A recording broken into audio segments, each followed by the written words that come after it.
জাতীয় সংসদের বিরোধী দলীয় নেতা ও জামায়াতে ইসলামীর আমির ডক্টর শফিকুর রহমানের সঙ্গে সৌজন্য সাক্ষাৎ করেছেন বাংলাদেশে নিযুক্ত চীনের রাষ্ট্রদূত ইয়াও ওয়েন। মঙ্গলবার বেলা 11:30টায় রাজধানীর মিন্টো রোডে বিরোধী দলীয় নেতার সরকারি বাসভবনে এ সৌজন্য সাক্ষাৎ ও বৈঠক অনুষ্ঠিত হয়।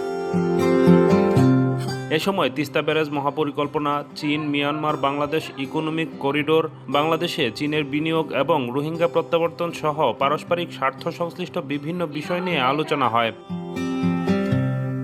বৈঠকে উভয় পক্ষ বাংলাদেশ ও চীনের অর্থনৈতিক, রাজনৈতিক, বাণিজ্যিক, কূটনৈতিক ও বন্ধুত্বপূর্ণ সম্পর্ক আরও জোরদারের বিষয়ে আশাবাদ ব্যক্ত করেন। পাশাপাশি দ্বিপাক্ষীয় সহযোগিতা ও উন্নয়ন কার্যক্রমকে আরও বেগবান করতে একযোগে কাজ করারও প্রত্যয় ব্যক্ত করেন।